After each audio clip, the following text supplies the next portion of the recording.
माणसाचं वजन हे कोणत्या गोष्टींनी वाढतं? महाराष्ट्रीयन फूड जर आपण खाल्लं तर निश्चित जाड नाही होणार आहोत. माणसाने किती जेवण करावं मला तुम्ही ते सांगा. अंगठ्याच्या पहिल्या पेरा एवढं तेल तुमच्या जेवणात असावं, तुमच्या दोन्ही ओंझळीत मावेल इतकं सॅलड हाताच्या साईज प्रमाणे तुमच्या पोळीचा साईज, भाकरीचा साईज असावा. तूपही तितकंच आवश्यक आहे, त्यामुळे बॅड कोलेस्ट्रॉल कमी व्हायला मदत होणार आहे. बेली फॅट आणि ते किती डेंजरस आहे आणि ते घालवण्यासाठी काय करावं? जसं की तुमची लिव्हर, पॅनक्रियाज, किडनीज, हार्ट ह्याच्या भोवताली जर फॅट लेअर जास्ती कलेक्ट झाला, इथूनच सगळ्या प्रॉब्लेम्सचं मूळ सुरू होतं. वजन कमी करण्यासाठी तुम्ही आज आपल्या ऑडियन्सला काय डाएट द्याल? इतका सोपा उपाय सांगणार आहे ना, म्हणजे ज्यांनी खरंच आमचीच दुकानं बंद होतील.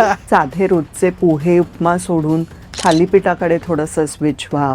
3 तास 2 तास हवेत तुमच्या झोपेमध्ये आणि रात्रीच्या जेवणामध्ये. लेडीज मध्ये आजकाल आपण जर पाहिलं तर 32-33 वर्षानंतर इरेग्युलर पिरियड्सचा मुद्दा वाढत चाललेला आहे आणि त्याचं रूपांतर मग मल्टिपल आजारांमध्ये होऊ शकतं. तर तुम्ही काय सांगाल? पेरूमध्ये भरपूर प्रमाणात व्हिटॅमिन सी असतं आणि अँटीऑक्सिडंट्स असतात, जे की ऍपलमध्ये पण आहेत. जसं मी आता ऑक्सिडेटिव्ह स्ट्रेस म्हटलं, हा ऑक्सिडेटिव्ह स्ट्रेस हा व्हिटॅमिन सी नी कमी केला जातो. दिवसाला जर आपण 10,000 स्टेप्स कंप्लीट करतोय तर त्याचा आपल्या बॉडीवर काय परिणाम होईल? तुम्ही 21 दिवसामध्ये कुणाचं वजन कमी करू शकतात का आणि किती? वेळेवरी झोपणं हे सगळ्यात महत्वाचं आहे टू ग्रॅब धिस मेलेटॉनिन. तरी सुद्धा तुम्हाला जर झोपेची अडचण असेल तर नटमेग पावडर, ज्यालाच आपण जायफळ पावडर म्हणतो, ती छानपैकी कोमट दुधात मिक्स करायची आणि कोमट दूध रात्री प्यायचं. वेट लॉस साठी तुम्ही एखादी स्मूदी वगैरे काही सांगू शकतात का? 1 वाटी डाळिंब घ्यायचं आहे सोलून व्यवस्थित. त्याच्यामध्ये थोडंसं आपल्याला गाजर किंवा तुम्हाला आवडत असेल तर बीटरूट हे घालायचं. ह्याच्यामुळे तुमची स्किन खूप हायड्रेटेड होणार आहे. Hello guys and welcome to banter with Chetan. मित्रांनो, आज आपल्या सोबत आहे dietitian Harshada Shrikhande ma'am. Ma'am नमस्ते. नमस्कार. येस मित्रांनो, आजपर्यंत आपण ॲस्ट्रॉलॉजीवर पॉडकास्ट केले, हेल्थवर केले, त्यासोबत वेट लॉसवरही काही पॉडकास्ट केले, लीगल, रिअल इस्टेट, भरपूर गोष्टींवर केले. बट यातला जो हेल्थ हा टॉपिक आहे त्याच्यामध्ये तुमचं वेट लॉस येतं, त्याच्यानंतर भरपूर साऱ्या अशा समस्या येतात की ज्या तुम्हाला वयाच्या एका पर्टिक्युलर एज नंतर सुरू व्हायला चालू होतात. आज मॅम सोबत आपण डिस्कस करणार आहे वेट लॉस बद्दल. तुमच्या लहान मुलं घडी घडी आजारी पडतात, त्यांना काय न्यूट्रिशन तुम्ही दिलं पाहिजे. कारण मित्रांनो, जे अन्न आपण खातो, ज्या गोष्टी आपण जेवण करतो किंवा जे आपला स्नॅक्स असतो, त्याच्यातून आपल्याला जे मिळतं तसे आपण घडत जातो, तशी आपली बॉडी घडत जाते. आता आपण मॅम सोबत सगळ्या याच गोष्टींवर चर्चा करणार आहे. मॅम, तुमचं पुन्हा एक वेळा स्वागत आहे आपल्या चॅनलवर. थँक्यू मला आमंत्रण केल्याबद्दल. येस मॅम, तुम्ही कशा आल्या? तुम्ही डायटिशियन कशा बनल्या? तुम्हाला काय वाटलं डायटिशियन बनायचं? तुमचं यातलं क्वालिफिकेशन काय? ओके, सो माझं बेसिक एज्युकेशन ह्याच फील्डमधलं आहे. जिथे गणित लागणार नाही तिथे मी खरं तर गेले. सायन्स ह्याची आवड होती पहिल्यापासून आणि SNDT मधनं माझं एज्युकेशन झालेलं आहे. मग नंतर लग्न, मुलं ह्यामध्ये थोडासा ब्रेक पडला आणि मग मात्र मी छोटं काम करत राहिले माझ्या ह्या फील्डमध्ये. जिममध्ये डाएट, जिमच्या लोकांना डाएट देत होते किंवा माझ्या फ्रेंड सर्कल्समध्ये किंवा ओळखीमध्ये मी डाएट देत होते. पण मात्र नंतर जसं की मलाही मुलं मोठी झाल्यावरती व्यवस्थित वेळ मिळाला, तसंच क्लिनिक सेटअप करून मी ह्याच्यात एक्सपांड केलं. एक्सपांड करताना मात्र मी परत एकदा MSc केलं, काही रिसर्चेस केले, आयुर्वेदा बेस डाएट शिकले. सो असं मध्ये मध्ये शिकत राहिले अलॉंग विथ माय जर्नी. असा हे माझा प्रवास आहे. आता 15 ऑड वर्ष मी ह्या प्रॅक्टिस मध्ये आहे आणि journey is still on. Yes, interesting.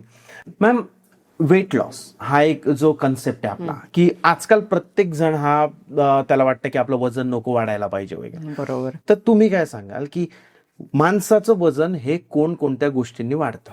बरोबर आहे. बेसिकली आत्ताची जी आपली संस्कृती, कल्चर हे जे झालेलं आहे ते आपण परंपरेला थोडंसं विसरून चाललेलो आहोत. बरोबर. त्याच्यानंतर आपला बैठा जॉब किंवा आपली जी आधुनिकता जी आहे ह्यामुळे आपल्याला गाड्या सतत एक 5 मिनिटाच्या अंतरावर सुद्धा आपण गाडी वापरतो.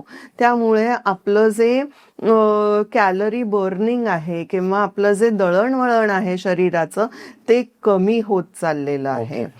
त्यानंतर आपल्याला जो पॅकेज फूड किंवा आपलं जे काही अन्न जे आपल्याला इमिजिएटली अवेलेबल आहे याचा जो काही ह्या काळामध्ये जास्ती मुबलक झालेलं आहे त्याचा हा सगळा दुष्परिणाम आहे. So again lifestyle, yes, lifestyle is the main reason for all this. त्याच्यानंतरचं पॉल्युशन आहेच, बऱ्याच इतर गोष्टी पण आहेत ज्यामुळे आपण पॉल्युशन आहे ह्यामुळे आपण अनेक वेगवेगळ्या गोष्टी पण अट्रॅक्ट करतोय. सो अशा समस्या आहेतच ज्यामुळे माणसाचं वेट वाढतच चाललेलं आहे. बरोबर आहे. तर मग आता याच्यासाठी असे कोणते पदार्थ आहे वेट वाढतंय की ज्याच्यामुळे आपलं वजन जास्त वाढतं, ते ते ते फूड काय सांगाल तुम्ही? ओके. सगळ्यात इम्पॉर्टंट म्हणजे पाश्चात्य देशातनं आलेला ब्रेड. हो. येस. ओके. त्याच्यातनं आलेलं पॅकेज फूड म्हणजे जे काही जिभेला अगदी क्रंची लागतं ब्रेड आहे, चटकन अवेलेबल असतं. ह्या सगळ्या गोष्टी आपल्याला किती घातक आहेत हे बघणं गरजेचं आहे. आता आम्ही इथे इतकं सोपं सांगतो की आपण 3 वेगवेगळ्या प्रकारचे ब्रेड घेतले. जो सगळ्यात जास्ती शेल्फ लाईफ आहे तो आपल्याला शरीराला जास्ती घातक आहे. आणि ह्याच्या उपरच जर आपण पोळी घेतली ॲज अ ब्रेड, ती दुसऱ्या दिवशी खराब होणार आहे. बरोबर. ती सगळ्यात चांगली आपल्याला चांगली. ओके. म्हणजे तुम्ही असं म्हणता की जे जास्त दिवस टिकेल, कारण आपण ब्रेड आणला तर तो फ्रीजमध्ये ठेवतो भरपूर दिवस आणि मग चहा सोबत रोज त्याला थोडं थोडं खातो, दॅट इज हानिकारक. बरोबर. बट जी चपाती आपली की जी दुसऱ्या दिवशी आपण नाही खाऊ शकत तर ती चांगली आहे. हो.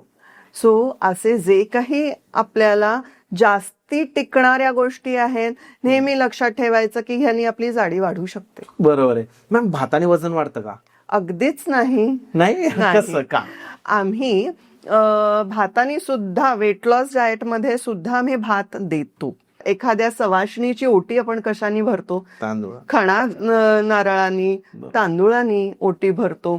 आपण महालक्ष्मीची सुद्धा ओटी तांदूळानी भरतो. मग तो तांदूळ वाईट कसा? बरोबर. पण शेवटी तुम्ही किती खाता? आता मद्रासी लोक कुठे जाड असतात? साऊथ इंडियामध्ये, कारण भात जास्ती पिकतो. बरोबर. मग त्यांचं स्टेपल फूड काय आहे? भात आणि मासा. हो.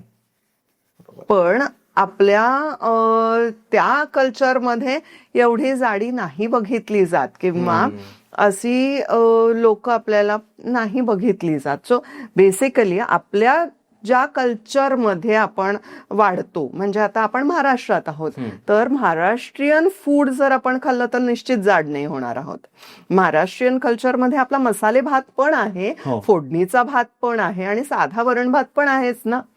पण जर त्याचा प्रमाणाच्या बाहेर तुम्ही खाल्लं तर निश्चित त्याचा अपाय होणारच आहे. जर आपण त्याचीच बिर्याणी केली भरपूर तेल घालून मसाले वापरून तर ती निश्चित जाड बनवणार आहे. कारण त्याच्यामध्ये बाकीचे फॅक्टर्स पण खूप आले, तेल पण खूप आलं. एक्झॅक्टली. कोणतीही गोष्ट करा प्रमाणात करा, पहिल्यापासून आपल्याला सांगत आले. अगदीच. मग मॅम, माणसाने किती जेवण करावं मला तुम्ही ते सांगा. किती सोपं आहे, पण खूप ह्याचा तालमेल आपण कसा सुटत चाललेला आहे. आपण 1.5 वर्षाच्या वर्षभराच्या मुलाला सुद्धा आपली जी रेग्युलर साईजची पोळी आहे तीच घालतो की एक पोळी खाल्ली, पोटभर जेवला. आपण सुद्धा तीच एक पोळी पानात घेतो आणि 1-1.5 पोळी खातो आणि हे आपण सहज समजतो की आज व्यवस्थित जेवण झालं. पण असं नसतं. 1.5 वर्षाच्या मुलाची भूक किती असते? त्याच्या हाताच्या साईज प्रमाणे. आणि अगदी साधं उदाहरण इथे मी किंवा साधं स्टेटमेंट इथे आपण असं समजू शकतो की किती जेवलो किंवा किती भूक आहे, तर आपली समाधान होईपर्यंत जेवावं. ह्याला जिभेचा अंदाज बांधू नये, कारण एखादे पदार्थ आपल्याला आवडला तर जिभेचा ताळा सुटतो आणि तो पदार्थ ओव्हर इटिंग मात्र तिथे निश्चित होतं. बरोबर. पण 80% पोट भरलं की माणसांनी सहजपणे रोजच्या जेवणात सुद्धा थांबावं आणि पंक्तीतल्या जेवणात सुद्धा थांबावं किंवा बुफेमध्ये सुद्धा थांबावं. हे मात्र निश्चित लक्षात ठेवावं. पण जर तुम्ही मला आता इथे प्रपोर्शन असं विचारलं तर आपण इथे प्रपोर्शन अगदी सहज समजण्यासारखं आहे. म्हणजे तुमच्या अंगठ्याच्या पहिल्या पेरा एवढं तेल तुमच्या जेवणात असावं, इतकंच. त्याच्यानंतर तुमच्या दोन्ही ओंझळीत मावेल इतकं सॅलड किंवा भाज्या तुमच्या पोटात रोज गेल्या पाहिजे. ओके. त्याच्यानंतर 1 मूठ इतका भात तुमच्या जेवणात असला पाहिजे. 1 ओंझळभर वरण तुमच्या जेवणात असलं पाहिजे. म्हणजे that is the portion size for your protein. Okay. This is the size for your salad and raw veggies. त्याच्यानंतर this is the size for your carbs. Exactly. त्याच्यानंतर तुमच्या हाताच्या साईज प्रमाणे तुमच्या फुलक्याचा साईज किंवा पोळीचा साईज, भाकरीचा साईज असावा. ओके. आपल्या घरात जेवण बनतं तेव्हा त्या मेड येतात आणि त्या सेम चपाती बनवतात. ती चपाती मी खातो, माझी वाईफ पण खाते आणि मुलीला पण आपण तीच चपाती देतो. आणि मग तेव्हा आपण म्हणतो की अरे तू पण तेच खायशी का, म्हणजे माझी मुलगी सेम. बट तुमच्या लॉजिक प्रमाणे, सायंटिफिक रूल प्रमाणे तिचा हात जर छोटा आहे तर तिच्यासाठी तेवढी चपाती, तिला जेवढा राईस बसेल तेवढं, फक्त भाजी पोळी खाऊ घालून उपयोग नाहीये. सगळ्या गोष्टी तुमच्या आहारात असल्या पाहिजे. बरोबर आहे. हे सगळ्यात महत्वाचं. परत तूप वगळून गरजेचं नाही, तूपही तितकंच आवश्यक आहे. तूप हे जेवणात असावं का मॅम? आणि नॉर्मल लाईफ मध्ये पण तुपाचं महत्व काय? अगदीच असावं. त्याच्याने मग कोलेस्ट्रॉल वगैरे वाढत नाही. लोक फार बोलतात, तुम्ही ऐकलं असेल. बरोबर आहे. चांगल्या क्वालिटीचं तूप किंवा अगदी घरी केलेलं कढवलेलं तूप, आपण असं म्हणूयात, हे रोजच्या पानात आपल्याला असलंच पाहिजे. का? कारण your ghee is like a lubricant to your body. जे आपल्या सांध्यांना, जे आपल्या स्नायूंना लुब्रिकेशनचं काम करतं. त्याच्यानंतर घी हॅज गुड कोलेस्ट्रॉल, HDL. त्यामुळे बॅड कोलेस्ट्रॉल कमी व्हायला मदत होणार आहे. इंटरेस्टिंग. त्यामुळे निश्चितच आपल्याला ह्या गोष्टी लक्षात ठेवून आपण तूप खायचं आहे. म्हणून तूप कमी, भात कमी आणि तूप जास्त असं नाही, ते सुद्धा बॅलन्स. सो तुम्ही जर 3 मीन मेल घेत असाल, ब्रेकफास्ट, लंच, डिनर, तर तुमच्या आहारामध्ये 3 चमचे तूप असणं अगदी चालणार आहे. आपण हरियाणामध्ये पाहतो, म्हणजे मला ना इथं फार इंटरेस्टिंग वाटला तुमचा आभार. आपण हरियाणात पाहतो तर तिथं तुपाचं प्रमाण हे खूपच अति असतं. तुम्ही बघितलं असेल मॅम की ते लोक भयानक तूप खातात. म्हणजे प्रत्येक गोष्टी तूप, मध, चुरमा वगैरे. पण तुम्ही जसं बोलल्या की तुम्ही जर महाराष्ट्रात राहताय तर महाराष्ट्रीयन फूड प्रमाणे तुम्ही इथलं जेवण करा. हरियाणामध्ये थंडी जास्त आहे किंवा तिकडचं वातावरण त्या गोष्टींना साजक आहे, म्हणून त्यांना ते पचतंय. बरोबर. आपल्याकडे आपण तसं करायला गेलो तर मग ते गुड कोलेस्ट्रॉल जे बनवतं तूप, तेही आपल्याला हानिकारक होऊ शकतं. अगदीच. सो एखादा बॅलन्स सुटला ना माणसाचा की ते त्याला घातक आहे हे निश्चित समजून घेण्याची गरज आहे. आपण तूप कधी कधी घेतो, आपण आता असं इन जनरल बघितलं तर तूप आपण कधी घेतो? एक म्हणजे भातावर, रोजच्या भातावर. त्याच्यानंतर आपण तूप थोडंसं पोळीला लावतो. त्याच्यानंतर पुरणपोळी वगैरे. पुरणपोळी. पण इथे हा मुद्दा तुम्ही छान काढलात. रोज पुरणपोळी असते का? नाही. त्याच्यावरती तूप लावण्यासाठी रोज पुरणपोळी आपण नाही करत. त्यामुळे एक्स्ट्रा जेव्हा ह्या सणावाराच्या दिवशी आपण एक्स्ट्रा तूप खातो किंवा एक्स्ट्रा याची गरज आहे, पण रोजच्या जेवणात नाही. तसंच आपल्याकडे आता हा वेगळा मुद्दा आहे, पण येस, बाळणपणात भरपूर तुपाचे डबे पोहोचवले जातात किंवा एवढं तूप संपवायचंच हे एक आयांचं अतिप्रेम असतं. पण ह्याच्यानंतर सुद्धा वजन वाढतं. आता इथे माझा रिसर्चचा टॉपिक होता हा, की बाळणपणानंतर वजन का वाढतं. ओके. तर बाळणपणानंतर वर्षभरात तुम्हाला म्हणजे जे तुमचं प्रेग्नन्सीमध्ये वर्षभरात नेचरने तुम्हाला असं बनवलेलं आहे की फॅट रिटेन्शन होतं. हे फॅट रिटेन्शन तुमच्या बेबीच्या कुशनिंग करता असतं, बेबीच्या प्रोटेक्शन करता असतं, बरोबर. तर निसर्गाने तुमची डेव्हलपमेंट अशी केलेली आहे, इथे तुमचं फॅट रिटेन्शन झालेलं आहे वर्षभरात किंवा 9 महिन्यात आपण समजून घेऊ. पण त्याच्यानंतर हेच फॅट बाहेर घालवायचं हे काम तुमचं आहे.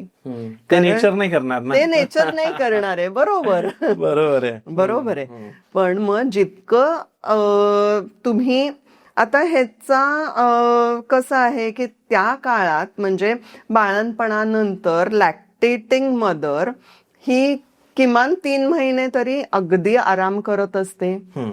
कॅलरीज तिच्या त्यामुळे बर्नआउट होत नाहीत, खर्च कमी आहे ओव्हरऑल ऍक्टिव्हिटीजसाठी, पण बेबीजच्या ऍक्टिव्हिटीसाठी तेवढाच कॅलरी इनटेक तिचा खर्च होतोय, बरोबर. पण ह्याचा बॅलन्स कुठे सुटतो. तुपावर तूप खातोय किंवा भरपूर सुकामेवा लाडू हवेत, नाही असं नाही, पण त्याचा परत बॅलन्स बिघडला, बरोबर, की आपण नेचरच्या अगेन्स्ट जाणार आहोत. वर्षभरात जी आपल्याला नेचरने केलेली मदत आहे ती परतफेड आपण नाही करत आणि शेवटी सुटतो. बरोबर आहे, करेक्ट. मग बेली फॅट हे काय असतं मला आधी ते सांगा, आणि ते किती डेंजरस आहे आणि ते घालवण्यासाठी काय करावं. अगदी खूप हॉट टॉपिक आहे हा तर सगळ्यात. बेली फॅट, बरोबर. आपण आरशात समोरून बघतो, आरशात समोरून बघितल्यावरती आपल्याला पहिलं काय दिसतं तर आपली तोंड, बेली. त्यामुळे ती अगदी नको असते बऱ्याच जणांना, की नाही माझं हे दिसतंय बाहेर म्हणून मला हे नकोय. पण ह्याचा एस्थेटिक व्ह्यू साठी आपल्याला हे नको आहे. पण काय आहे की टेक्निकली आपण हे समजून घेऊयात की बेली फॅट का घातक आहे. तर बेली फॅट म्हणजे तुमचं विसरल फॅट. विसरल फॅट, विसरल ऑर्गन्सच्या भोवतालचं फॅट. म्हणजे फॅट हे तुमच्या ऑर्गन्सच्या भोवताली जर एक्स्ट्रा जमायला लागलं तर ते ऑर्गन्सला सप्रेस करणार आहे. ओके. आणि तुमचे ऑर्गन्स चांगले काम नाही करू शकणार. जसं की तुमची लिव्हर, पॅनक्रियाज, किडनीज, हार्ट ह्याच्या भोवताली जर फॅट लेअर जास्ती कलेक्ट झाला तर ते चांगलं परफॉर्म करू नाही शकणार. परफॉर्म किंवा चांगलं वर्कच नाही होणार ना वर्कच त्याचा. नाही होणार. त्यामुळे हे विसरल फॅट घातक आहे. इथूनच सगळ्या प्रॉब्लेम्सचं मूळ सुरू होतं. बरं. तुमचं डायबिटीस, तुमचं फॅटी लिव्हर, ह्यापासूनच सुरू होतात सगळ्या बाकीच्या गोष्टी. अगदी आपण फार मोठे आजार नको घेऊयात, पण तुमचं इनडायजेशन, कारण तुमच्या इंटेस्टाईनच्या भोवताली किंवा इंटेस्टाईन मध्ये जर इन्फ्लमेशन असेल तर परत तुमचं डायजेशन क्वालिटी खराब होणार आहे. बरोबर आहे. त्यामुळे तुमचं डायजेशन नीट होणार नाही. त्यामुळे हे सगळे आजार चालूच झाले ना. करेक्ट. आणि मग बेली फॅट वाढतं कशामुळे मॅम. आपण इथे असं समजून घेऊ, तुमचं इनटेक अँड एक्सपेंडिचर ह्याचा तालमेल परत सुटला, बॅलन्स नाही झाला की तुमचं हळूहळू अक्युमुलेशन ऑफ युअर फॅट हे व्हायला लागतं. ओके. ओके. हे अगदी साध्या सोप्या शब्दात मी सांगितलं. तुमची एक गरज आहे, समजा तुमची गरज 2000 कॅलरीजची आहे, पण तुमचा तालमेल सुटला आणि तुम्ही 2500 कॅलरीज जर इंटेक केल्या तर ते 500 कॅलरीज तुमच्या स्टोरेजमध्ये जाणार आहेत. ओके. त्यामुळे हे असं हळू एक्सेसिव्ह कॅलरीज आणि एक्सेसिव्ह फॅट रिटेन्शन हे होत जातं. त्याच्यानंतर दुसरा भाग हा सगळ्यात महत्वाचा पण अंडर म्हणजे त्याला एवढं कन्सिडर नाही केलं गेलेलं आहे. अंडर रेटेड किंवा एवढं फोकसच नाही इज युअर स्लीप. हो, तुमची झोप नीट झाली नाही तर तुमचं बेली फॅट, पॉट बेली ही वाढणार आणि ती कमी करायला सगळ्यात अवघड. त्याच्यानंतर बेली फॅट कमी करणं फार अवघड आहे. नाही, जर तुमचं बेसिकली जर तुमचं स्लीप डिस्टर्बन्स आहे तर तुमचा हार्मोनल डिस्टर्बन्स सुरू झाला. हार्मोनल डिस्टर्बन्स सुरू झाल्यावरती जी पॉट बेली क्रिएट होते ती पॉट बेली म्हणजे बेसिक तुमची सवयच गडबड आहे ना. बरोबर आहे. त्यामुळे ती सवयी तुमच्या करेक्ट करायला पाहिजे तर ती कमी करणं त्याच्या पुढचा भाग आहे. बरोबर आहे, करेक्ट. मग आता बेली फॅट कमी करण्यासाठी तुम्ही काय सजेस्ट करा? बेली फॅट कमी करण्यासाठी निश्चितपणे एकतर तुमचा आहार हा संतुलित असला पाहिजे. ठीक आहे.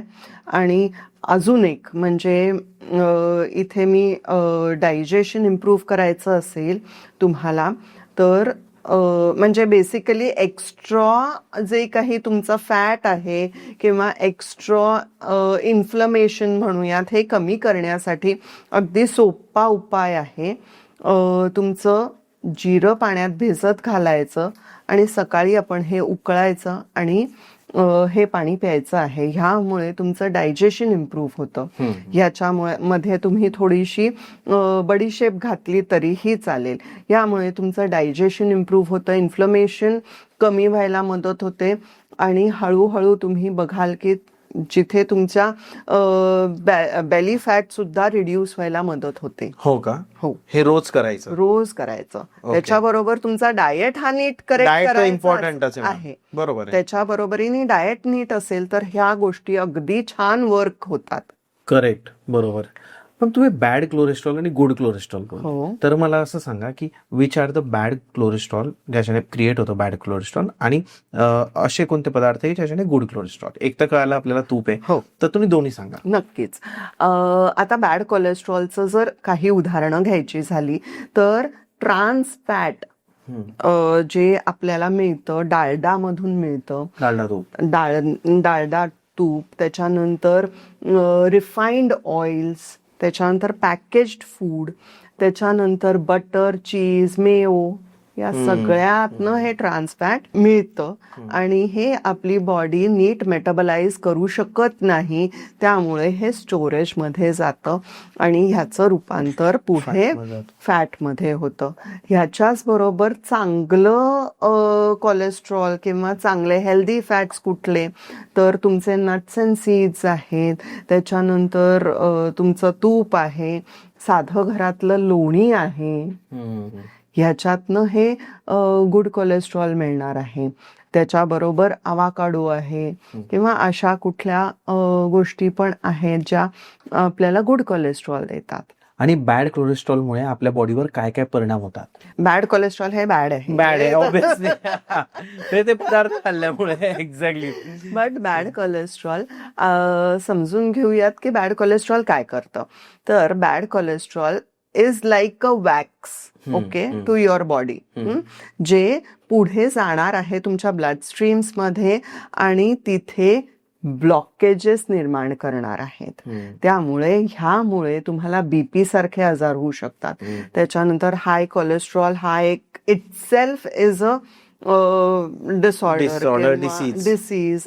त्याच्यानंतर हेच जर पुढे तुमच्या हार्टकडे सरकलं तर निश्चितच प्लाक फॉर्मेशन जिथे होतं तिथे हार्ट डिसीजेस सुद्धा उद्भवू शकतात. बरोबर. अटॅक मोस्टली कोलेस्ट्रॉल वाढल्यामुळेच मग ते हळूहळू त्याचं रूपांतर अटॅक मध्ये होऊन जातं ना, हार्ट अटॅक मध्ये. त्यामुळे plaque formation, your bad cholesterol gives you plaque formation and there forward heart diseases आणि heart attacks किंवा strokes are very much seen. Correct.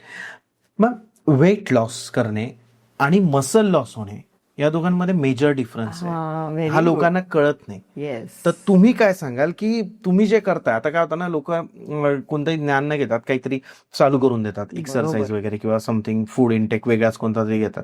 तर तुम्ही काय सांगाल की वेट लॉस आणि याच्यामधला काय फरक आहे? आपण आता इथे हे समजून घेऊ की बॉडी कंपोजिशन म्हणजे BCA, this is body composition analysis. हा माझ्याकडे एक मशीन आहे ज्याच्यावरती हे स्कॅन केलं जातं, तुमची बॉडी स्कॅन केली जाते. अशी बरेच ठिकाणी मशीन्स असे उपलब्ध असतात. ह्याच्यावरती तुमचा फॅट पर्सेंटेज, तुमचा muscle quality, water percentage, bone quality, bone health हे सगळं निश्चित दिसतं. त्याचा स्कॅन रिपोर्ट एक येतो. ब्लड म्हणजे इंजेक्शन थ्रू घेतलं जातं का ते? नाही, it's normal machine, scanning machine. हा, जस्ट स्कॅनिंग मशीन. नाही, फार मोठं पण नाही, ते जस्ट वेट मशीन सारखंच दिसतं. ते इम्पिडन्स वरती काम करतं, म्हणजे ज्याचे रेज तुमच्या शरीरातनं पास होणार आहेत आणि जिथे हे रेज अब्स्ट्रॅक्ट करतात, म्हणजे तुमचं फॅट मधून ते रेज जर पास नाही झाले तर तिथे तुमच्या शरीरामध्ये फॅट आहे. सो तुमच्या हातात फॅट किती आहे, तुमच्या व्हिसरल ऑर्गन्सच्या भोवताली फॅट किती आहे, तुमच्या पायात किती फॅट आहे, हे सगळं त्याच्यामध्ये स्कॅन होतं. त्याच्याच बरोबर तुमचे मसल्स किती आहेत आणि मसल्सची क्वालिटी कशी आहे हे त्याच्याबरोबर स्कॅन होतं. आणि आपल्याला दिसतं की नक्की तुम्ही, तुमच्याकडे जरी बारीक दिसलात तरी फॅट पर्सेंटेज किती आहे, आणि जरी जाड दिसलात तरी तुमची मसल क्वालिटी किती आहे हे आपल्याला तिथे दिसून येतं. So muscles are super important for us. ठीक आहे. सो उदाहरण म्हणून मी जर माझा पेन हातात पकडते तर माय मसल्स आर वर्किंग. ठीक आहे. करेक्ट. म्हातारपणी मला जर आधार हवा असेल काठीचा, का तर कारण माझे मसल्स वीक झालेले आहेत, बरोबर आहे, म्हणून मला आधार लागतो काठीचा. म्हातारपणी आपण बघतो की माझा बॅलन्स जातो, का कारण माझे मसल्स वीक होतात. सो जर तुमचे मसल्स जितके स्ट्रॉंग आहेत तितकं दीर्घकाळ तुम्हाला हातात काठी धरावी लागणार नाही किंवा हे बॅलन्स जायचे त्रास होणार नाही आहेत. आणि जितके तुमचे मसल स्ट्रॉंग तितकी तुमची लाईफ पुढे इंडिपेंडंट राहणार आहे. बरोबर आहे, करेक्ट. कोणावरती डिपेंडंट राहणार. त्यामुळे तुमचे मसल स्ट्रॉंग असणं अतिशय महत्वाचं आहे. त्याच्यानंतर जर तुम्ही 1 किलो फॅट घेतलं आणि 1 किलो मसल घेतला, फॅटला व्हॉल्यूम आहे बट मसलला डेन्सिटी आहे. राईट. सो फॅट हे तुम्हाला आकारमानानेच भरपूर मोठं दिसतं, ज्याचा आपल्याला तसा उपयोग नाही. फॅटचे उपयोग आहेत. It gives you protection, it gives you shield, it acts like a blanket. पण समतोल. बरोबर आहे. आवाका वाढला की एवढ्या मोठ्या ब्लँकेटचं घेऊन करायचं काय? करेक्ट. राईट. सो अशा प्रकारे फॅटचा आपल्याला उपयोग जिथे एक्सेस फॅटचा नाही, तसा फॅट लॉस करावा आणि मसल लॉस करू नये.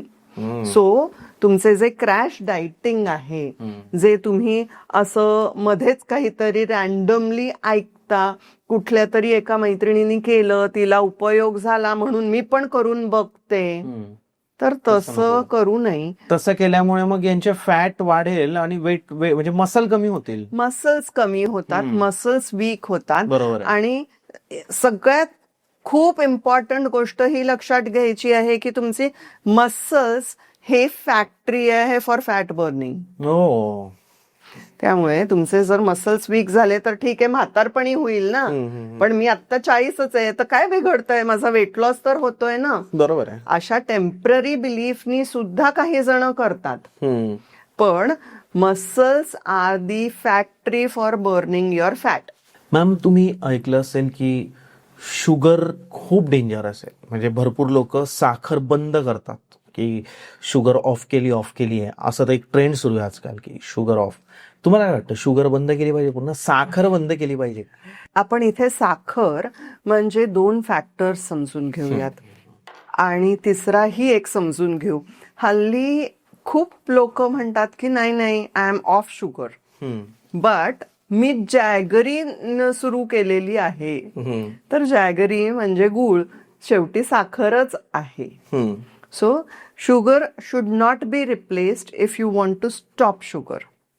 ठीक आहे, शुगरला काही कशानेही रिप्लेस करू नका. जर तुम्ही बिन साखरेचा चहा पिलात तर खरंच तो वाईट लागत नाही. का? कारण त्याच्यामधलं जे दूध आहे त्यांनी त्याला थोडासा गोडवा येणारच आहे. बरोबर. Okay, so sugar should not first be replaced. Second thing, साखर ही वाईट नाही आहे. ठीक आहे, आपण म्हणतो ना तोंड गोड कर. बरोबर आहे. सो कोणीतरी आपल्याकडे आलं पाहुणा, आपल्याकडे काही नसेल तर चिमूटभर साखर हातावर ठेवायची पद्धत आहे. कुठल्या चांगल्या कामाला जायला निघालास तर दही साखर ही खाऊ घालायची पद्धत आहे. सो साखर आपल्याकडे वाईट नाहीच आहे, पण त्याचा इम्बॅलन्स झालाय हल्ली, त्याचा अति प्रमाण झालेलं आहे. त्यामुळे ही आपण टाळली पाहिजे. अति जिथे तिथे माती, कोणत्याही गोष्टीची.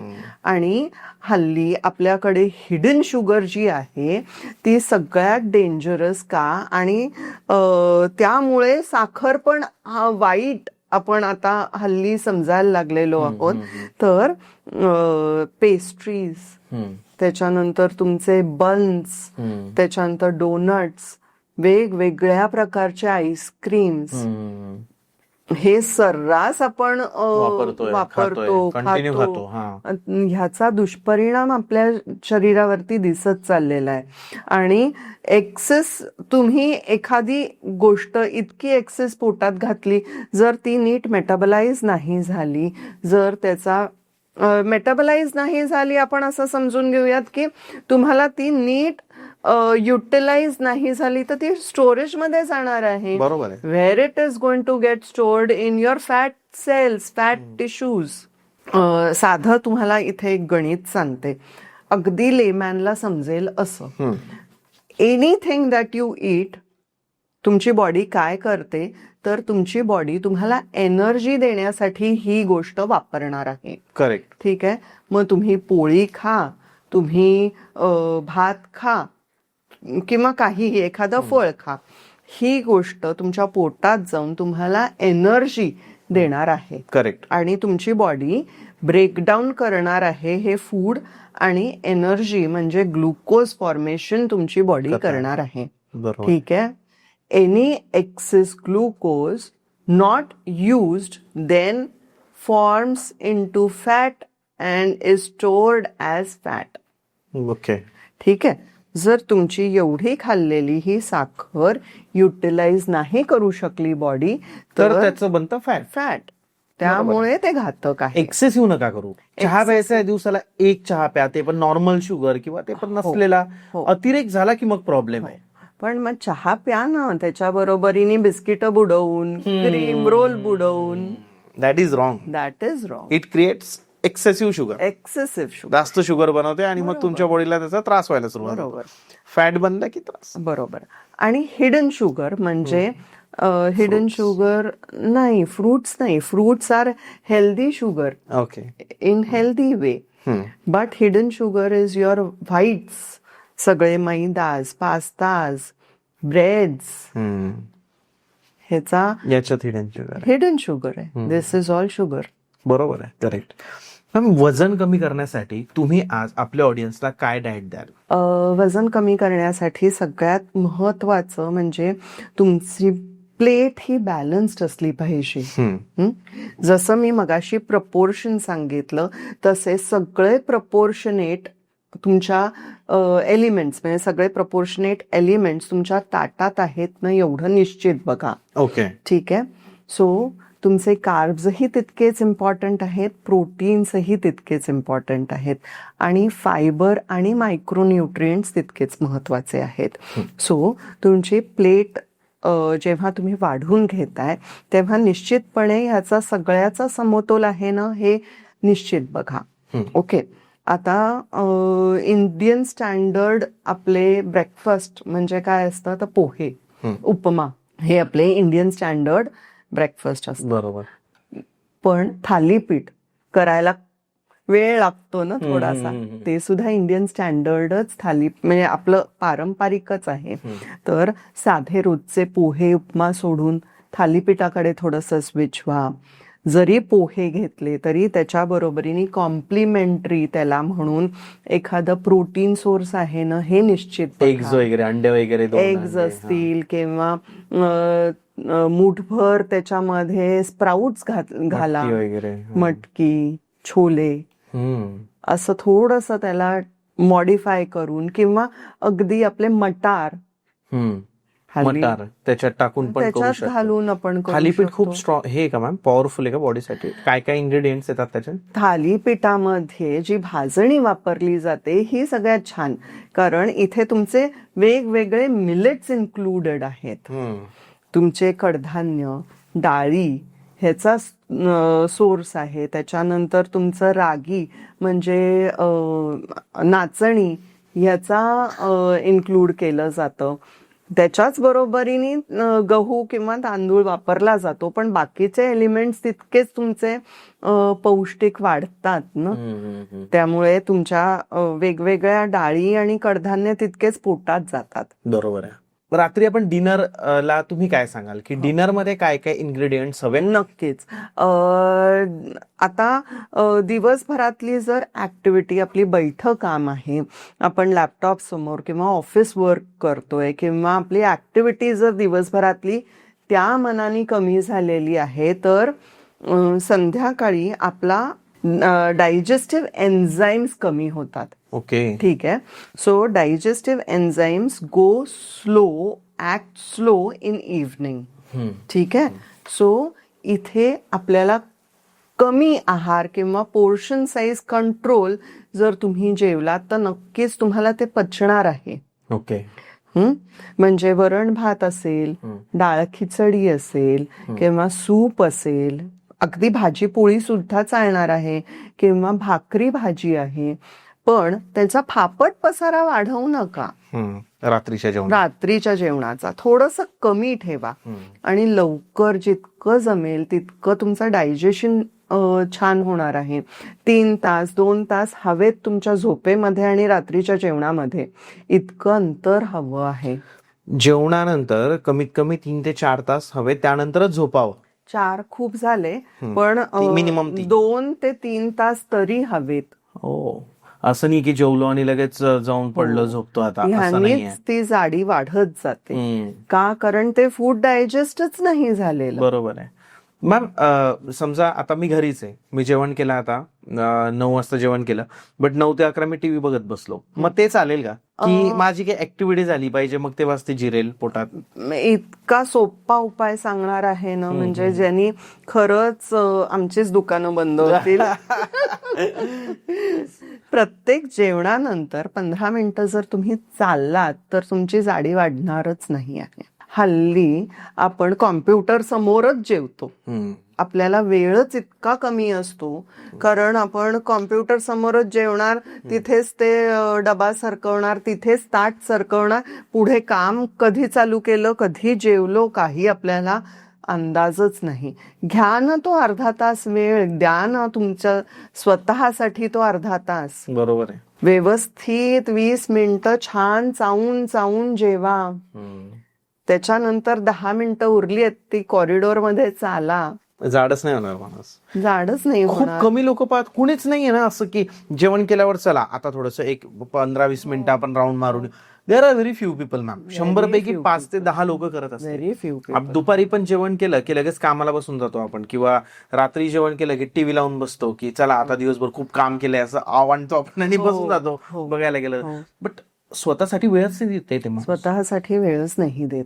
काय होतं की आपण कंटिन्युअस आपलं काहीतरी ब्रेनला ऍक्टिव्ह ठेवतो.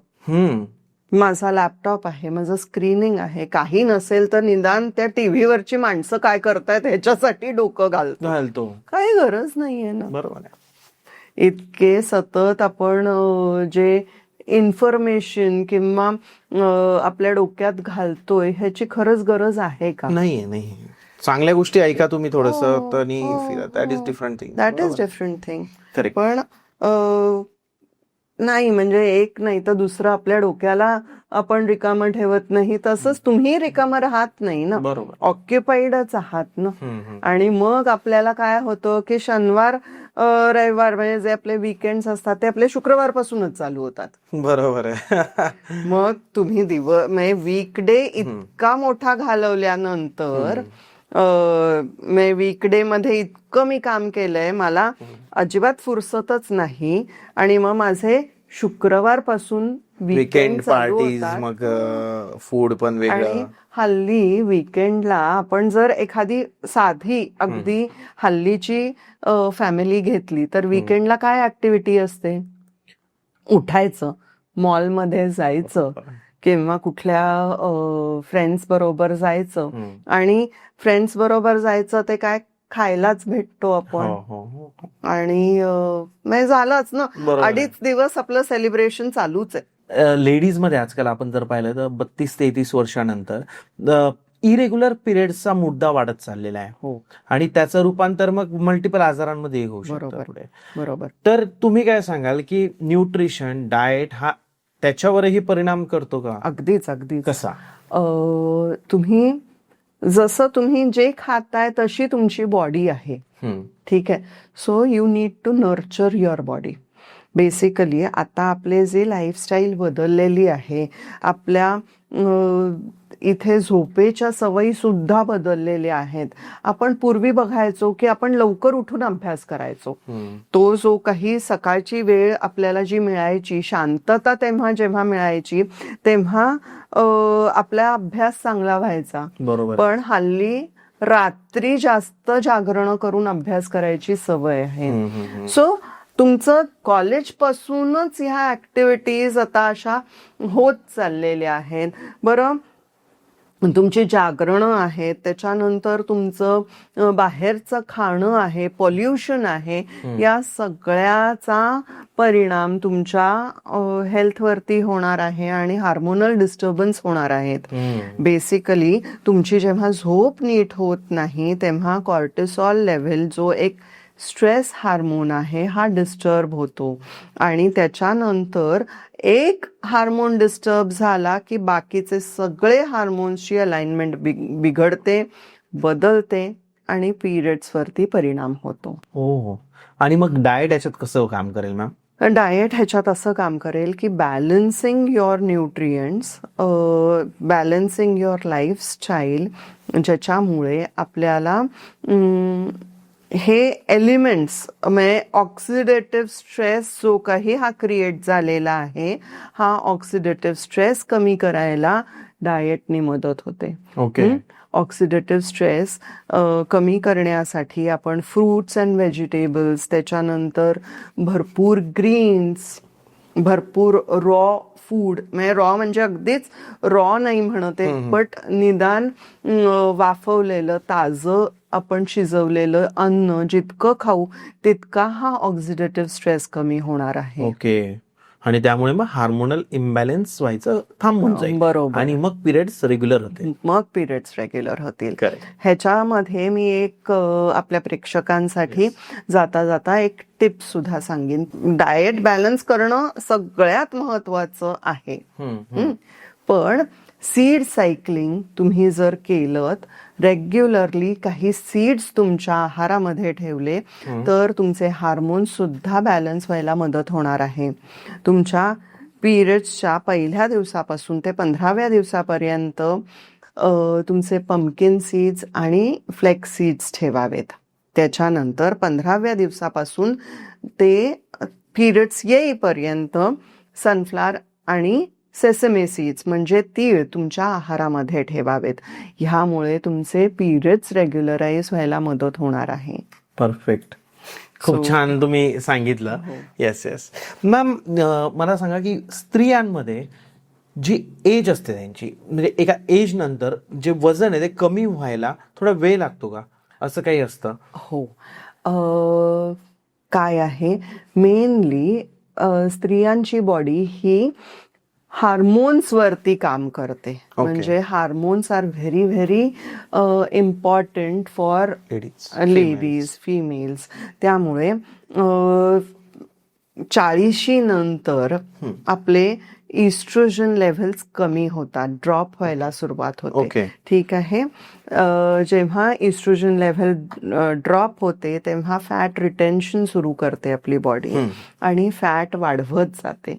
सो तुमची बॉडी फॅट कमी करते, म्हणजे तुमची बॉडी फॅट स्टोरेज करते. This is the now your biologically fat retention होत आहे बॉडीमध्ये. तेव्हा तुम्ही जर वेट लॉस ट्राय करताय तर ते निसर्गाच्या विरुद्ध आहे शेवटी. त्यामुळे तुम्हाला स्ट्रगल जास्ती आहे आणि तुम्हाला नियमितता ही जास्ती, शिस्त ही जास्ती सांभाळावी लागणार आहे. बरोबर आहे. मॅम, असे काही मशीन्स आहेत का, की असे काही टूल्स आहे का ज्याच्यामुळे लवकर वजन कमी होऊ शकतं आपलं? Is there anything? हो, निश्चित आहेत. आणि ह्याचा आपल्याला शॉर्ट टर्म म्हणून ह्याचा उपयोगही करून घेता येतो. पण मी परत सांगेन की हे टूल्स टेम्पररी आहेत, रेग्युलर नाही आणि प्रचंड खर्चिक आहेत. हो का? हो. म्हणजे काही काळ ते आपल्याला बारीक ठेवतात, पण शेवटी तुमचा तोंडावरती ताबा सुटला की बरोबर आहे, सगळं शेवटी तूच आहे तुझ्या जीवनाचा शिल्पकार, असा विषय याच्यामध्ये. जे तू आपल्याला करायचं तेच आपल्याला करा. हेल्दी स्नॅक्स मध्ये काय काय सांगाल मॅम तुम्ही? पहिलं तर सगळ्यात बोल्डली सांगेन की हेल्दी स्नॅक्स म्हणजे हेल्दी पॅकेज्ड फूड, ह्याच्यावरती अजिबात विश्वास ठेवू नका. पॅकेटच्या मागे काय लिहिलंय ते इन्ग्रेडियंट्स वाचून घ्यायची जबाबदारी आपलीच आहे. खूप इम्पॉर्टंट आहे की ओट्स बिस्किट मध्ये 3% ओट्स असतं फक्त. काय ते ओट्स मिळणार आहे, म्हणजे काय फायबर मिळणार आहे का, काय तुम्हाला मिळणार आहे त्या ओट्स मधून? तर अशा प्रकारचे हेल्दी स्नॅक्स आहेत, त्याचं जरी पॅकेज्ड असतील तरी इन्ग्रेडियंट्स वाचून घ्यायची खूप गरज आहे. बरोबर. Any healthy snack made up with palm oil is 0 value. अनहेल्दीच झालं, मग अनहेल्दीच झालं. बरोबर आहे. त्याच्यामध्ये अनेक प्रकारचे प्रिझर्वेटिव्स, अनेक प्रकारचे स्टेबिलायझर्स, हे सगळं काही वापरलेलं असतं, कलर वापरलेला असतो. सो हे सगळं आपल्या शरीरासाठी घातकच आहे ना. बरोबर आहे. सो हे हेल्दी पॅकेज्ड फूड लेबल वाचून घ्यावं. त्याच्यानंतर हेल्दी फूड म्हणजे आता आपण अगदी घरातलं उदाहरण घेऊ. जर घरातलं उदाहरण म्हणून आपण काजू बदाम हे हेल्दी लगेच समजले जातात, पण तुम्ही मूठभर जर काजू भूक लागली म्हणून खाऊन घेतले तर अगेन एक्सेसिव्ह कॅलरीज तुम्ही इंटेक केलेले आहेत, एक्सेसिव्ह फॅट इंटेक झालेला आहे, त्यामुळे एक्सेसिव्ह स्टोरेज झालेलं आहे तुमच्या बॉडीमध्ये. Correct. Excessive fat storage, excessive calorie storage गरजच नाही. त्यामुळे हेल्दी स्नॅक्स सुद्धा तुम्ही लिमिटेड खाण्याची गरज आहे. बरोबर आहे. येस मॅम, चालण्याने किती फायदा होतो आपल्याला दिवसातून? म्हणजे ठीक आहे, जेवणानंतरचा चालण्यात आपण बोललो, बट दिवसाला जर आपण 10,000 स्टेप्स कंप्लीट करतोय तर त्याचा आपल्या बॉडीवर काय परिणाम होईल? नक्कीच. कसं आहे, आपण 1 तास जिम मध्ये काम केलं, भरपूर आपलं तिथे जाऊन पळलो, चांगले स्ट्रेंथ ट्रेनिंग केलं, अँटी ग्रॅव्हिटी एक्सरसाइज केले, ॲब्स केले, आणि घरी येऊन ढेर मी काही काम केलं नाही, सुस्ताडलो, बसलो, झोपलो, बाकी ऍक्टिव्हिटीज काही केली नाही, तर तुमची बॉडी परत रिलॅक्स मोड मध्ये जाणार आहे, नो कॅलरी बर्निंग मोड वरती जाणार आहे. त्यामुळे काही उपयोगच नाहीये ना असा तुमचे हे करून. त्यापेक्षा तुम्ही दिवसभरात ह्या 10,000 स्टेप्स कंप्लीट करा. ओके. म्हणजे थोडं तुमच्या बॉडीला ऍक्टिव्हिटी द्या सतत. म्हणजे एकदम 10,000 चाला असं पण मी म्हणत नाही, बरोबर, पण consistent efforts for burning your calories and keeping you active will certainly help you. ह्यालाच आपण नॉन ऍक्टिव्हिटी थर्मोजेनेसिस असं म्हणतो. नीट याचं नाव आहे. Okay. So non activity thermogenesis मध्ये आपण हळूहळू कॅलरी बर्निंग करत राहतो. अशा प्रकारे ह्याचा निश्चित उपयोग होणार आहे. असं नाहीये की तुम्ही चाला, की तुम्ही पळा, किती काय, हे सगळं प्रपोर्शन आहे की तुमच्या कॅलरीज किती बर्न होत आहेत. तुम्ही 15,000 स्टेप्स जरी चालले पण ते असे एकदम नाजूक नाजूक नाजूक 2-3, त्याला अर्थ नाहीये. कॅलरीज बर्न व्हायला अर्थ आहे ना मॅम? नाही. जरी तुम्ही 5,000 चाललात, ठीक आहे, बट अग्रेसिव्हली 5,000 चाललात, ठीक आहे, तुमची बॉडी इमिजिएट ग्लुकोज प्रोडक्शन करणार आहे. का? कारण तुम्हाला इमिजिएट एनर्जी पाहिजे. बरोबर आहे. ठीक आहे. सो त्याच्यानंतर काय? शिथिलता. So that is also not very good. So भले तुम्ही हळू चाला, तुमच्या स्पीडनी चाला, तुमच्या पेसनी चाला, पण सतत केलंय ना तुम्ही, कंटिन्युअस केलं पाहिजे. ते कन्सिस्टन्सी याच्यातही हवी. बरोबर आहे. बरोबर बरोबर आहे. असं म्हटलं जातं की एक ऍपल जर आपण रोज खाल्लं तर आपण डॉक्टरांना दूर ठेवू शकतो. हे कितपत खरं आहे? ऍज अ न्यूट्रिशनिस्ट मी तुम्हाला विचारतोय, डायटिशियन तुम्हाला विचारतोय. अगदी खरं आहे. ऍपल मध्ये पेक्टिन हे एन्झाईम असतं. ओके. पेक्टिन एन्झाईम काय करतं? तर पेक्टिन एन्झाईम हे पहिली गोष्ट तर तुमची शुगर बॅलन्स करायला उपयोग होतो. डायबिटीस कमी व्हायला ह्यानी मदत होते. त्याच्यानंतर it keeps you Fuller for longer. म्हणजे तुमचं क्रेविंग कमी होणार आहे किंवा सततची भूक होणार नाही आहे. त्याच्यानंतर फायबर कंटेंट आहे ह्याच्यामध्ये भरपूर आणि कॅलरीज कमी आहेत. त्यामुळे apple a day keeps the doctor. Yes. त्याच्याबरोबर अजून एक मी जोड करीन. Guava will also keep a doctor away. Okay. कारण ग्वावामध्ये म्हणजे पेरूमध्ये भरपूर प्रमाणात व्हिटॅमिन सी असतं आणि अँटीऑक्सिडंट्स असतात, जे की ऍपलमध्ये पण आहेत. पण व्हिटॅमिन सी कंटेंट हा ग्वावामध्ये पण भरपूर मिळाल्यामुळे काय होतं की हल्लीची जी आपली पोल्युशन आहे किंवा जसं मी आता ऑक्सिडेटिव्ह स्ट्रेस म्हटलं, हा ऑक्सिडेटिव्ह स्ट्रेस हा व्हिटॅमिन सी नी कमी केला जातो. Vitamin C. Okay. I think लिंबू मध्ये पण व्हिटॅमिन सी असतो ना मॅम? लिंबामध्ये पण व्हिटॅमिन सी आहे, तसंच आवळ्यामध्ये पण व्हिटॅमिन सी आहे. आवळा किती इम्पॉर्टंट आहे मॅम? मी असं ऐकलंय की आवळ्याचं पण खूप महत्व आहे आय थिंक ना याच्यामध्ये, डाएट मध्ये. हो. जर तुम्ही ह्या प्रकारचं रुटीन फॉलो केलं तर निश्चितपणे तुमची इम्युनिटी स्ट्रॉंग होणार आहे. खूप सोपा उपाय सांगणार आहे. 4-5 आवळे घ्यायचे, बारीक चिरायचे, म्हणजे मोठे मोरावळे बरं का, बारीक चिरायचे, त्याच्यातली बी काढून टाकायची, सरळ मिक्सरमध्ये घालायचं, थोडंसं आलं ह्याच्याबरोबर घालायचं, पाणी घालून ह्याची पेस्ट करायची. ही पेस्ट तुम्ही आईस क्यूब्स मध्ये साठवून ठेवा आणि रोज ह्याच्यातला एक आईस क्यूब गरम पाण्यात घाला आणि हे पाणी जर तुम्ही पिलं तर तुमची इम्युनिटी बूस्टर म्हणून काम करणार आहे. तुम्ही आजारी नाही पडणार, इतकं लवकर सर्दी खोकला होणार नाही, इतके ह्याच्यामध्ये गुणधर्म आहेत. आवळ्यामध्ये प्रचंड प्रमाणात व्हिटॅमिन सी, अँटीऑक्सिडंट्सनी भरलेला आहे आवळा. इतकं इम्पॉर्टंट आहे. मॅम, लोक बोलतात की गहू नको खायला, म्हणजे व्हीट ज्याच्यापासून चपाती बनते आपली, तर हे अवॉइड केलं पाहिजे.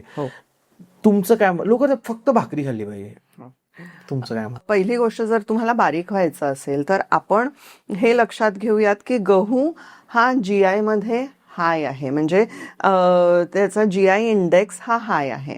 ओके. ग्लायसेमिक इंडेक्स म्हणजे तुमच्या पोटात गेल्यानंतर किती लवकर तुमच्या साखरेत रूपांतर होतं.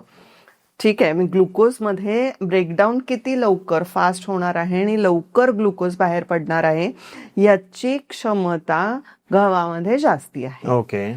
त्याच्याच बरोबर जर आपल्याला बारीक व्हायचं असेल तर आपल्याला काय केलं पाहिजे? जितके ग्लुकोज तुमच्या शरीरात पटकन बाहेर पडतं हे थोडेसे फॅक्टर कमी केला पाहिजे. करेक्ट. म्हणून गव्हाची पोळी हल्ली नको म्हणतात. पण जर तुम्हाला गव्हाची पोळी खायची असेल आणि जी इझी आहे आपल्याकडे बनवायला सुद्धा, बनवण्यासाठी.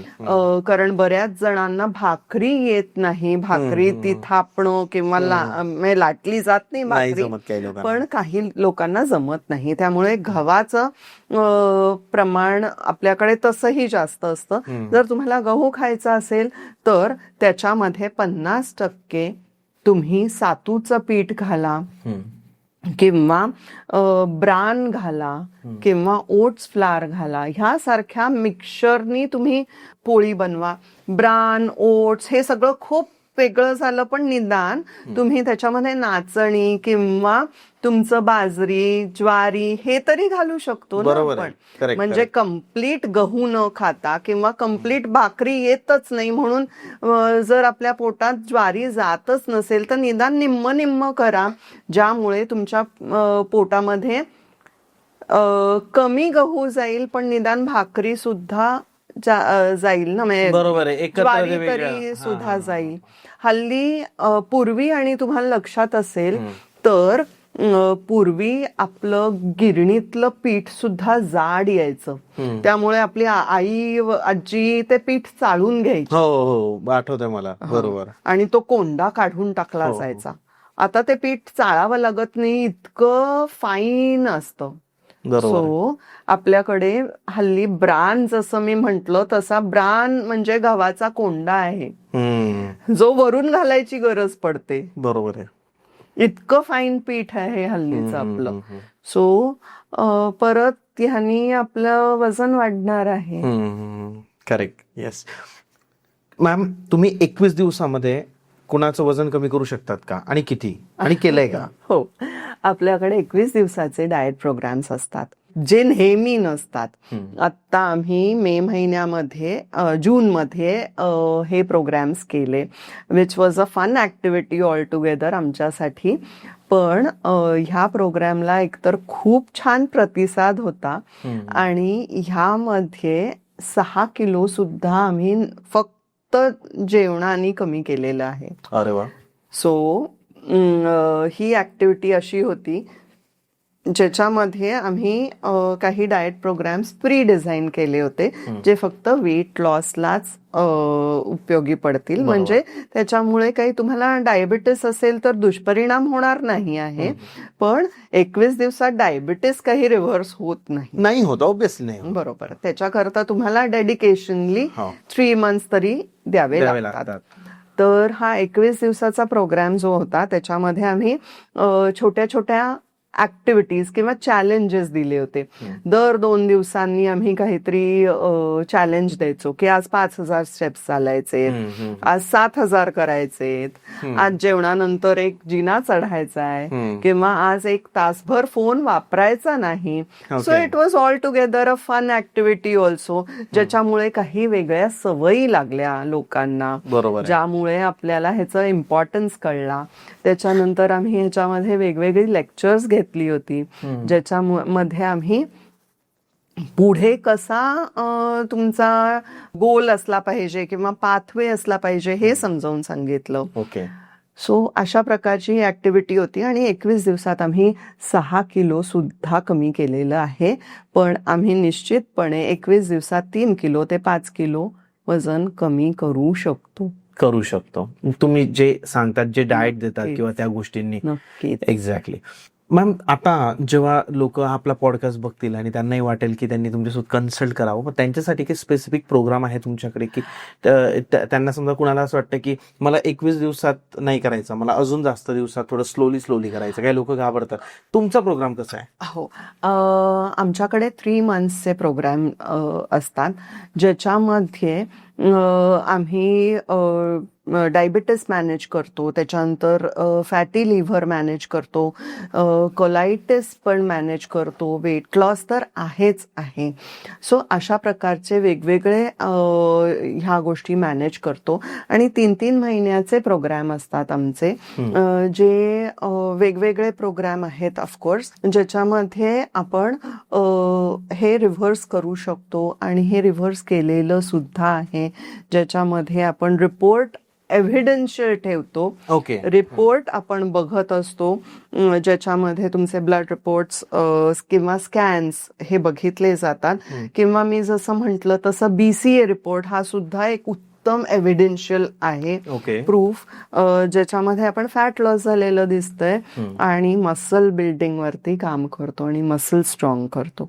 अशा प्रकारचे आपले हे सगळे प्रोग्राम असतात. मॅम, वेट लॉस साठी तुम्ही काय एखादी स्मूदी वगैरे काही सांगू शकतात का? जर वेट लॉस करायचा आहे तर ही स्मूदी एकदम उपयोगी ठरते. एक टॅमॅटो घ्या, त्याच्यामध्ये एक गाजर घाला, अर्धा ग्लास पाणी घाला, थोडंसं आलं घाला आणि ही स्मूदी जर आपण पिली तर ह्यानी वेट लॉस उत्तम प्रकारे होऊ शकतो. सकाळी प्यायची? सकाळी प्यायची, तुमच्या ब्रेकफास्टच्या आधी घ्या. परफेक्ट. मॅम, कॉन्स्टिपेशनचा त्रास आहे भरपूर लोकांना, त्यासाठी काय रेमेडी सांगाल? हो, कॉन्स्टिपेशनसाठी psyllium husk is very good. Okay. Okay, psyllium husk म्हणजे तुमचं इसबगोल. ठीक आहे. सो तुमच्या रात्रीच्या जेवणानंतर 2 चमचे जर तुम्ही हे कोमट पाण्याबरोबर पिलत तर तुमचा कॉन्स्टिपेशनचा त्रास दूर होऊ शकतो. पण सीलियम हस्क घेताना निश्चितपणे तुम्हाला हे लक्षात ठेवायचं आहे की तुमचं हायड्रेशन व्यवस्थित आहे ना, म्हणजे पाणी जास्त पितोय ना आपण? पाणी व्यवस्थित पितोय ना. ओके. का मॅम? कारण सीलियम हस्क हे ह्याची क्वालिटीच ही आहे की ते पाण्यात घातल्यावरती जेली फॉर्म होते. सो जर तुम्ही पोटात घातलेलं आहे तर ते पोटातनं सगळं काही पाणी ऍब्सॉर्ब करणार आहे. सो पोटात गेल्यावर सुद्धा ते काम तेच करणार आहे. सो ते तुम्हाला डिहायड्रेट करणार आहे. जर डिहायड्रेशन असेल तर तुमचं इंटेस्टाईन नीट काम करू शकणार नाही, कारण इंटेस्टाईन हे पेरिस्टॅल्सिस ह्या फंक्शननी काम करतो. ओके. सो ते काम नीट न झाल्यामुळे परत तुम्हाला कॉन्स्टिपेशन जास्ती होणार आहे.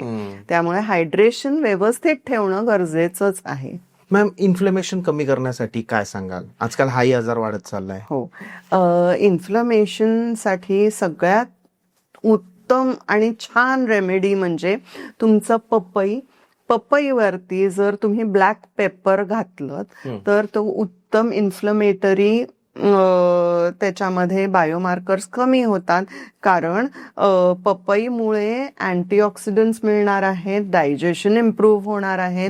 परत जे ब्लॅक पेपर आहे ह्याच्यामधलं पेपरिन हे ह्याला इन्हॅन्स करतं आणि ही क्वालिटी वाढवतं आणि ह्या दोन्ही एकत्रित गोष्टींमुळे उत्तम इन्फ्लमेशन कमी होऊ शकतं. परफेक्ट. मॅम, तुम्ही बघितलं असेल काही लोकांकडे बघून आहे ना आपणच उदास होऊन जातो. स्किन असते प्रत्येकाची, स्किन अशी टवटवीत दिसण्यासाठी काय केलं पाहिजे? ओके, तुमची स्किन हेल्दी राहण्यासाठी आणि ताजी तवानी राहण्यासाठी एक स्मूदी सांगते. अरे वा. ती खूप उपयोगी ठरेल. काही गोष्टी सातत्याने केल्यावरच आपल्याला त्याचा बेनिफिट मिळतो. पी हळद हो गोरी हा असं नसतं. बट ही स्मूदी जी आहे ती आपल्याला 1 वाटी डाळिंब घ्यायचं आहे सोलून व्यवस्थित. त्याच्यामध्ये थोडंसं आपल्याला गाजर किंवा तुम्हाला आवडत असेल तर बीटरूट हे घालायचं. त्याच्यामध्ये 1 आवळा घालायचा आणि नारळ पाणी घालून हे मिक्सरमधून छान फिरवायचं. ह्याच्यामुळे तुमची स्किन खूप हायड्रेटेड होणार आहे. विटॅमिन सी मुळे तुमचं कोलॅजिन बूस्टअप होणार आहे स्किन मधलं आणि तुम्हाला डाळिंबातून खूप छान प्रकारे अँटीऑक्सिडंट्स मिळणार आहेत आणि ब्लड सर्क्युलेशन चांगलं होणार आहे. त्यामुळे तुमची स्किन ही ताजीतवानी दिसायला मदत होईल. जर तुमची जागरणं जरी झालेली असतील आणि डल स्किन दिसत असेल तरी सुद्धा हे एक उपाय म्हणून तुम्ही करू शकता. ओके. आणि तुम्हाला ह्याच्यातनं भरपूर बेनिफिट होईल. मॅम, आजकाल आहे ना लाईफस्टाईलच अशी झाली आहे की झोपच येत नाही लोकांना. खूप डिस्टर्ब आहे लोकांची झोप. हो, तर रेमेडी द्या, म्हणजे मीही यूज करेल. आपण खूप अगदी सगळीकडे ऐकतो, बरेच जण सांगत असतात की झोपण्यापूर्वी 1 तास मोबाईल बाजूला ठेवा. त्यांनी तुम्हाला मेलाटॉनिन हे हार्मोन रिलीज व्हायला मदत होते. आणि आपली एक स्टाईल झालेली आहे की आपण 12 शिवाय बेडमध्येच जात नाही, हम्म. पण काही हार्मोन्स रिलीज व्हायची वेळच असते. मेलाटॉनिन हे एक स्लीप हार्मोन आहे, ते 11 वाजता रिलीज होतं. ठीक आहे, जर तुम्ही 11 वाजता जर ते ग्रॅब नाही केलं किंवा तिथे झोपला नाही, तर तुमची परत मेलाटॉनिन हे 3 वाजता 1 वाजता असं क्रिएट होतं. वेळेवरही झोपणं हे सगळ्यात महत्वाचं आहे टू ग्रॅब धिस मेलाटॉनिन. पण तरी सुद्धा तुम्हाला जर झोपेची अडचण असेल तर नटमेग पावडर, ज्यालाच आपण जायफळ पावडर म्हणतो, ती छानपैकी कोमट दुधात मिक्स करायची आणि कोमट दूध रात्री प्यायचं. ह्यामुळे झोप उत्तम व्हायला मदत होते. जायफळची पावडर करून ती कोमट दुधात थोडी कोमट टाकायची दुधात. आणि प्यायची. हो. चांगली झोप लागते. छान झोप लागते. तर ज्याही लोकांना वाटतंय की मॅम सोबत कन्सल्ट करावं आणि त्यांचे प्रोग्राम करावे, काय ना वजन कंट्रोलमध्ये असलं तर तुम्ही उत्साही असले तर तुम्हाला कामात मजा येते तुमचं काम करण्यासाठी, आणि कामात मजा आली की तुम्ही सक्सेसफुल बनतात. नक्कीच. तर मॅम खरंच तुमचं मनापासून धन्यवाद. लोक तुम्हाला कसं कॉन्टॅक्ट करू शकतात? पॉडकास्टच्या खाली नंबरवर डिरेक्टली देऊया. कॉल करा. डिस्प्लेला तुम्हाला नंबर दिसत असेल, डिस्क्रिप्शन मध्ये नंबर दिसत असेल. जेही लोक ही रील इंस्टाग्रामवर बघताय त्यांनी युट्यूबवर जाऊन बँटर विथ चेतन हर्षदा श्रीखंडे सर्च करा, तुम्हाला हा पॉडकास्ट बघायला मिळेल. मॅम तुमचं मनापासून धन्यवाद. मी पण खूप आभारी आहे मला बोलवल्याबद्दल. येस.